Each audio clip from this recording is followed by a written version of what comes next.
Hi guys, welcome to Techly Things once more.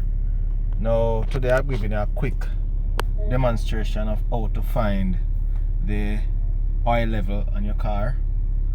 Alright, this is an Audi A7, 2011 Audi A7. I think it applies right down to the very latest Audi A7, right? So what you want to do, you want to make the car cool. Make the engine run for a bit, about 2 minutes. After it's run, then you're gonna your screen, you want to take your screen to here, or for shortcut you press car. So when you press car, it takes you to this screen. Then you press system, which is here, and it is here. So after pressing system, this is what happens now. You see this comes up: vehicle setting, driver assistance, AC, servicing and check. That's where we're going, servicing and check. So press the center button here. I'm gonna press it, and oh sorry, I need to come back out. That's not the wrong.